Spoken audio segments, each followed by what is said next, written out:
Coat Lakhpat jail के बाहर मौजूद हैं और इस वक्त मगरिब हो चुकी है, लेकिन अभी तक जो फैसला है वो नहीं आया। फैसले का इंतज़ार कर रहे हैं पाकिस्तान तहरीक इंसाफ के जो वकला हैं वो भी इंतज़ार कर रहे हैं, और जो रहनुमा अंदर मौजूद हैं अदालत के वो भी इस इंतज़ार में हैं कि फ़ैसला सुनाया जाए। इससे पहले सरगोदा अदालत फ़ैसला सुना चुकी है। मेरे साथ एडवोकेट अदनान साहब मौजूद हैं, ये कौंसल हैं डॉक्टर यास्मीन राशिद के और पाकिस्तान तहरीक इंसाफ के रहनुमा भी हैं। इनसे हम डॉक्टर यास्मीन राशिद के हवाले से बात करेंगे, उनकी सेहत के हवाले से बात करेंगे और इस फैसले के हवाले से भी बात करेंगे कि इस फैसले पर इनकी क्या राय है। सबसे पहले अदनान भाई, डॉक्टर यास्मीन राशिद जो हैं वो बीमार थी, बहुत सख्त बीमार थी, और ख़बरें ये आई कि उन्हें जो है अस्पताल से ज़बरदस्ती डिस्चार्ज किया गया, जेल लेकर गए, 342 का बयान, और अब जो है वो फैसले का इंतज़ार कर रही हैं। उनकी हेल्थ कैसी है और उनका मोराल क्या है? देखिए, पहली बात तो ये है कि मोराल तो उनका बहुत हाई है। अल्हम्दुलिल्लाह वो एक दिन भी उन्होंने अंदर जो है वो परेशानी नहीं दिखाई। वो वर्करों के साथ हमेशा घुल मिल के और मजाक करके और हमेशा तंज़ो मिज़ाज रहा है, जेल ट्रायल के अंदर भी और जेल के अंदर भी, और तमाम लीडरशिप ने इस तरह ही रवैया रखा है। और जितने भी वर्कर जाते थे जेल ट्रायल में तो वो हमेशा हैप्पी बाहर निकलते थे कि यार हमारे जब लीडर ऐसे हैं तो हमें परेशानी की क्या ज़रूरत है।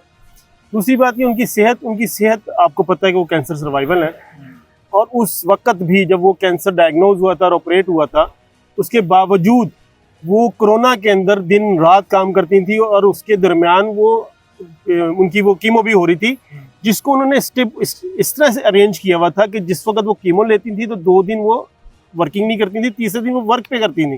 तो एज ए मिनिस्टर के तौर पे और तहरीक इंसाफ के एज ए लीडर के तौर पे वो हमेशा अपने प्रायोरिटी को रखती थी, पाकिस्तान को प्रायोरिटी पे रखती थी, और कोरोना के दरमियान भी उन्होंने फाइट की थी, और इस वक्त भी वो फाइट कर रही है। अभी पिछले दिनों उनकी शदीद तबीयत खराब थी, जिसके बायस उनको हॉस्पिटल लेके जाएगा। उनकी विश नहीं होती कि वो वहाँ पे जाएं, लेकिन इतनी तबीयत ज़्यादा ख़राब थी कि वो वहाँ पे मजबूरन जाना पड़ा, और वहाँ पे उनको ज़बरदस्ती बजाय इसके कि वो ठीक होती, कुछ बेहतर हो जाती या नॉर्मल हो जाती, उसके बाद लेकर आते हैं। ऐसे उनके पास मल्टीपल प्रॉब्लम चल रही हैं। उनको नींद का प्रॉब्लम है, उनकी मशीन के बगैर वो सो नहीं सकती, आपको पता ही है उनकी सेहत के बारे में। तो एक चीज़ नहीं है, कैंसर के अलावा भी उनके मल्टीपल प्रॉब्लम्स हैं। अब फैसला आने वाला है, इससे पहले सरगोदा अदालत का भी फैसला आ गया। आप सरगोदा अदालत के फैसले को कैसे देखते हैं? अच्छा, मैं ये देखता हूँ कि सरगोदा अदालत का जो फैसला भी तो मुकम्मल फैसला आ जाएगा, लेकिन जो तहरीरी फैसला भी नहीं आया, लेकिन जो शॉर्ट फैसला आया उसमें यही बजाय नजर आता है कि जो वहाँ पे मौजूद नहीं है वो भी मुजरिम 10 साल का, जो वहाँ पे मौजूद है वो भी मुजरिम 10 साल का। तो तफरीक तो खत्म हो गई। तो जब अदालत हो गए तो जब अदालत किसी तफरीक के बगैर ये फैसला कर ले कि तहरीक इंसाफ का बंदा है, ये तहरीक इंसाफ छोड़ चुका बंदा है, उसके अंदर तफरीक करना शुरू कर दे, तो तफरीक हुई है। हाँ, वही मैं कह रहा हूँ, छोड़ गया है, उसमें तफरीक करना शुरू कर दे तो ये फिर अदालती फैसले तो ना हुए ना। मैं ये समझता हूँ कि ये बिल्कुल अदालती फैसला नहीं है और अदालत के मुबनी पे नहीं है। जो अंधा कानून होता है वो आज नजर भी आ रहा है।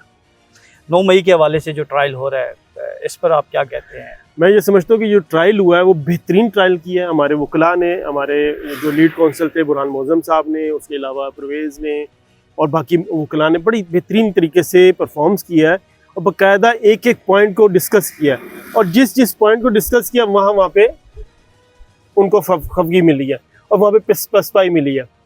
जो उन्होंने बयानात कलमबंद करवाए वो झूठ पे मबनी निकले, उनके अटेंडेंस नहीं है वहाँ पे। ये छोटे छोटे पॉइंट नहीं है, ये बहुत बड़े बड़े पॉइंट है। इस अदालत के फैसले पे ये असरअंदाज होते हैं, और अगर ये जो पॉइंट जो कानूनी पॉइंट है अगर ये असरअंदाज फैसले पे नहीं होंगे और फैसला कहीं और से आएगा तो फिर तो मेरा ख्याल है कि अल्लाह ही हाफिज है पाकिस्तान का।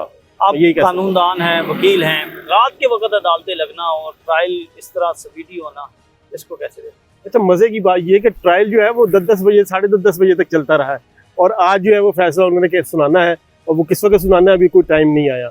सारे वहाँ पे इंतजार कर रहे हैं और सबको वहाँ पे उन्होंने बंद किया हुआ है, ना कोई अंदर आ सकता है मजीद और ना कोई बाहर जा सकता है मजीद।